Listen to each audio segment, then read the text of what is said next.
Bonjour, aujourd'hui vidéo FAQ, je vais répondre à Caroline, à Mélanie et à Jonathan. Donc avant de commencer, j'ai trois petites choses à vous dire. Donc premièrement, je vais reprendre ce format de vidéo que j'aime beaucoup, la FAQ, parce que je trouve que ça permet d'avoir un bon échange entre nous. Et ça permet aussi d'aborder des thèmes que j'aurais pas forcément pensé à aborder de moi-même. Donc voilà, je reprends ce format de vidéo que j'aime beaucoup. Et deuxièmement, pour participer au FAQ, donc maintenant en dessous de chaque vidéo, dans la description, il y aura un lien qui redirige sur un formulaire. Donc ce formulaire, c'est un formulaire dans lequel je te pose des questions et dans lequel tu peux me poser tes questions. Le but, c'est que moi je puisse avoir accès à certains renseignements, pas de certains renseignements, mais que je puisse en savoir un peu plus sur les personnes qui regardent mes vidéos. Comme ça, ça permet d'orienter mon contenu pour qu'il vous soit le plus utile possible. Et dans ce formulaire, tu as aussi un endroit où tu peux me poser tes questions. Et du coup, c'est là-dedans que j'irai piocher les questions pour les FAQ. Donc, si tu es nouveau sur la chaîne, ce que tu peux faire, c'est aller remplir le formulaire et me poser tes questions. Comme ça, tu pourras participer au FAQ. Et si tu as des questions à me poser, que tu as déjà rempli le formulaire une fois, ce que tu fais, c'est que tu retournes sur le formulaire, tu ne le remplis pas. Tu remplis seulement l'espace qui est dédié aux questions que tu as à me poser. Donc voilà, comme ça, moi régulièrement, je pense faire ça une fois par semaine. J'irai piocher des questions et j'y répondrai en vidéo. Quand tu me poses des questions, n'oublie pas de me donner ton prénom. Comme ça, en début de vidéo, à chaque fois, j'annoncerai les personnes auxquelles je vais répondre aux questions. Comme ça, si quand tu vois une vidéo FAQ qui apparaît, tu peux aller checker les 2-3 premières secondes. Tu sauras si je réponds à tes questions. Comme ça, soit tu regardes pas. Après, si tu veux voir les réponses des autres personnes, je pense que ça t'intéresse aussi, tu regardes. Donc, troisième chose, j'aimerais que vous me donniez vos avis et des conseils, peut-être des recommandations, ce que vous voulez, pour améliorer le format de ces vidéos. Je sais pas encore comment faire ces vidéos. Je pense que déjà pour récupérer les questions comme ça dans le formulaire, ça sera beaucoup plus simple pour moi, ça évite d'en oublier. Le fait d'annoncer vos prénoms en début de vidéo ou vos pseudos, ça vous permet à vous de savoir si je vous réponds. Peut-être aussi que je peux mettre vos prénoms sur la miniature, comme ça quand vous voyez une vidéo apparaître, vous savez si je réponds à vos questions à vous ou pas.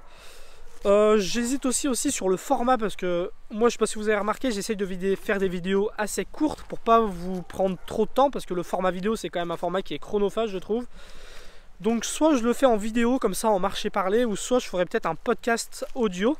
Comme ça, vous pouvez, vu que ça sera sûrement un format un peu plus long, vous pourrez l'écouter peut-être en faisant une randonnée, en faisant du sport, en cuisinant, en bricolant, en dessinant, en faisant ce que vous voulez.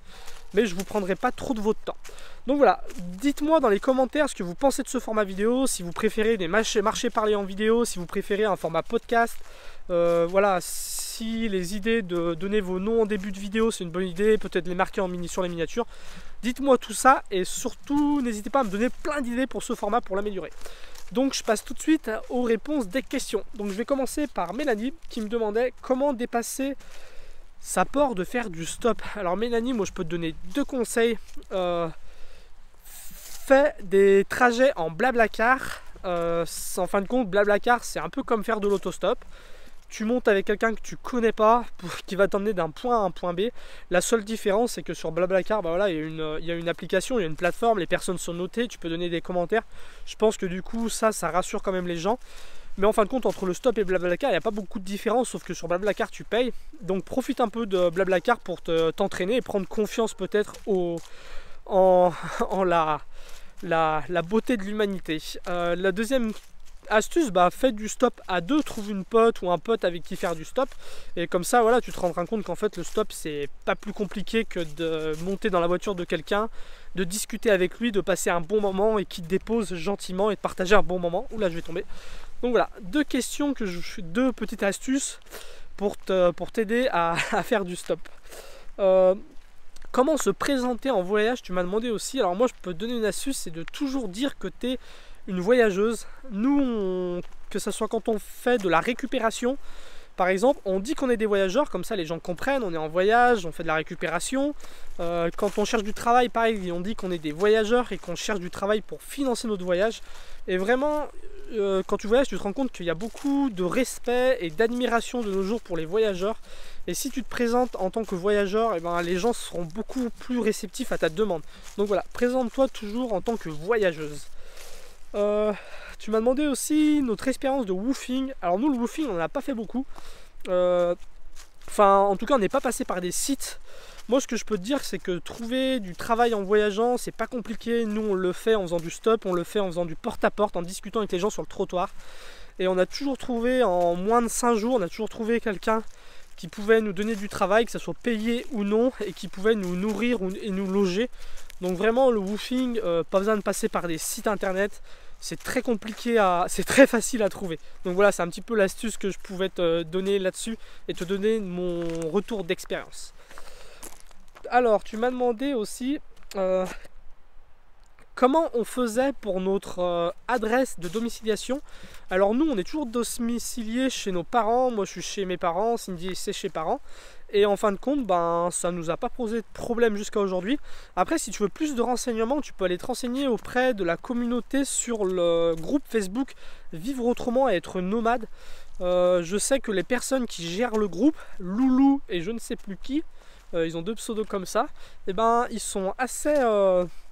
je sais qu'ils se sont intéressés à ce sujet-là et qu'ils pourront te donner plein de renseignements très très utiles. Donc va sur la communauté, sur Facebook, sur le groupe Vivre autrement, être nomade, tu trouveras toutes tes réponses. Ensuite, tu nous as demandé quels étaient nos prochains projets. Alors ça, j'en reparlerai dans le temps, dans les temps qui viennent, petit à petit.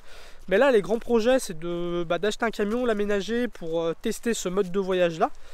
C'est un rêve pour nous, c'est aussi quelque chose qu'on a envie d'expérimenter pour partager ça. Ensuite, on aimerait se trouver un terrain pour construire une petite cabane dedans et tester ce mode de vie là, voilà, de vivre en cabane. Après, les projets à long terme, ça serait de continuer une vie moitié sédentaire, moitié nomade, et au long terme, on aimerait acheter un terrain et construire une maison de hobbit comme dans le Seigneur des Anneaux. Donc voilà, ça c'est un rêve plutôt sur du long terme. Donc voilà un petit peu nos projets futurs. Donc, tu m'as demandé aussi quels étaient le confort qui nous manquait le plus en voyageant. Je pense quand tu voyages, l'un des trucs qui manque le plus, c'est la sédentarité. Alors ça, c'est le propre de l'homme. Quand tu es sédentaire, tu veux voyager. Quand tu veux voyager, tu veux être sédentaire. Ça, c'est le propre de l'homme. Parce qu'en fin de compte, quand tu es sédentaire, voilà, tu as tes amis, tu as ta famille, tu as peut-être ton cinéma qui est pas très loin, voilà, tu as des petites habitudes, et en voyageant, c'est ce qui manque le plus en fin de compte. La famille, les amis, retrouver un petit peu des lieux qu'on aime bien. Je pense que pour moi, c'est le confort qui manque le plus. Après, la vie de nomade apporte tellement de choses qu'en fin de compte, ce manque-là est largement comblé. Tu m'as demandé... Ah oui, comment concilier vie de nomade, motorisé et écologie? Alors c'est clair que c'est une question qu'on s'est beaucoup posée ces derniers temps, parce que voilà, quand tu voyages en camion, en van, même en moto, en voiture, tu dépends du gasoil, donc tu pollues. Je pense que le truc, c'est de ne pas tomber dans le piège de la facilité. Quand tu as un véhicule, c'est beaucoup plus facile de te déplacer, donc on a tendance à abuser de ça, je pense. Et je pense qu'il faut peut-être se fixer des limites de kilométrage par mois, des limites de consommation par mois. Nous, c'est ce qu'on va essayer de faire, et de voir comme ça si de ne pas abuser de cette facilité là.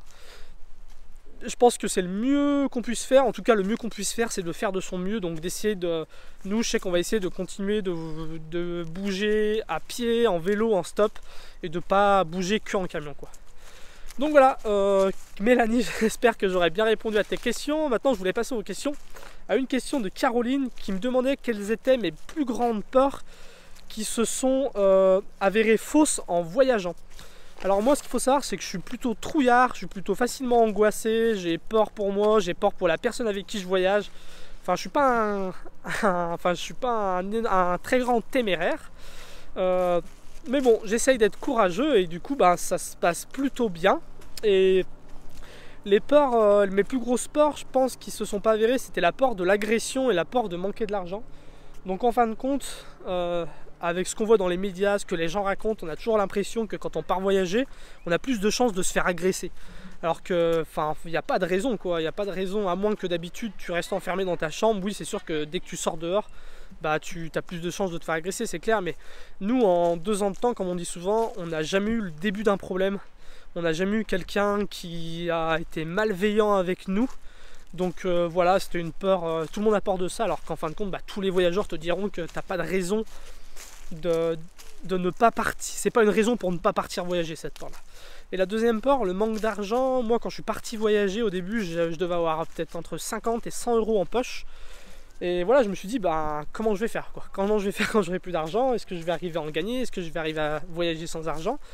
Et puis en fin de compte, je me suis aperçu que c'était facile déjà de voyager sans argent. Tu peux faire du stop, de la récup, dormir en camping sauvage et ça marche. Voilà, il n'y a rien qui t'empêche de voyager sans argent. Et je me suis rendu compte aussi que c'est pas compliqué de gagner de l'argent en voyageant. Nous, on arrive à le faire en trouvant du travail, que ce soit pour des petits boulots pour gagner 50 euros, comme bah voilà, un boulot d'1 ou 2 mois pour mettre de l'argent de côté. On a toujours trouvé.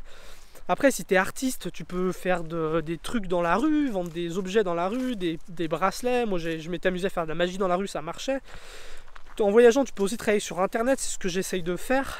Ça peut permettre de gagner aussi un petit peu d'argent. Donc voilà, il y a plein de façons de gagner de l'argent en voyageant, il y a plein de façons de voyager sans argent. En fin de compte, je me suis aperçu que cette peur n'était pas valable, la peur de manquer d'argent en voyage. Donc voilà Caroline, j'espère aussi que j'aurai bien répondu à ta question. Et je voudrais répondre, pour finir, à une question de Jonathan, qui me demandait quels étaient les meilleurs endroits pour faire du bivouac en France et en Île-de-France. Alors en Île-de-France, vous êtes hyper nombreux à me poser cette question. Moi, je ne saurais pas quoi vous répondre parce que je ne connais pas du tout l'Île-de-France. Renseignez-vous peut-être sur des personnes qui font du bushcraft ou de la randonnée proche de l'Île-de-France, peut-être sur des groupes, même sur des personnes qui le font et qui le partagent sur YouTube. Après, si vous voulez débuter, si Jonathan, tu veux débuter le camping sauvage ou le bivouac, je pense que le mieux c'est d'aller dans un endroit que tu connais déjà. Je sais pas si tu as l'habitude d'aller dans un parc, au bord d'un lac, au bord d'une rivière. Si tu as un endroit comme ça que tu aimes bien, commence par ce genre d'endroit là, comme ça il sera déjà familier. Et c'est un conseil que je donne souvent, et aussi de peut-être débuter au printemps. Le printemps, c'est une saison qui est plutôt tranquille pour le bivouac. T'as pas le froid et l'humidité de l'hiver et de l'automne, et t'as pas les risques d'orage de l'été. Donc moi je trouve que le printemps c'est une bonne saison pour débuter le bivouac. Et sinon en France, franchement, tu peux aller de partout.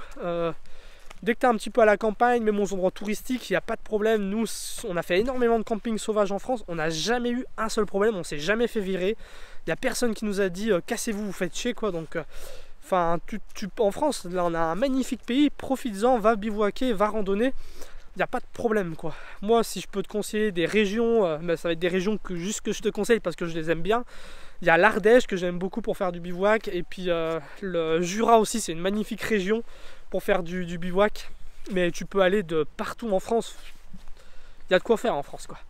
Donc voilà, j'ai répondu, je pense, j'ai fait de mon mieux pour répondre à vos questions. Je vais vérifier que ça continue à filmer. C'est bon, on en est déjà à 13 minutes. Donc voilà, c'était pour répondre aux questions de Caroline, de Mélanie et de Jonathan. Donc si toi aussi tu as des questions à me poser, tu peux aller dans la description et remplir le formulaire et me poser tes questions. Si tu as déjà répondu le formulaire, tu me poses juste tes questions. Pense à me donner ton prénom ou un pseudo. Et surtout, va me donner des idées, des conseils et fais-moi un retour sur cette vidéo pour que je puisse améliorer ce format de vidéo que j'aime beaucoup. Je te dis à bientôt pour la prochaine vidéo. Salut!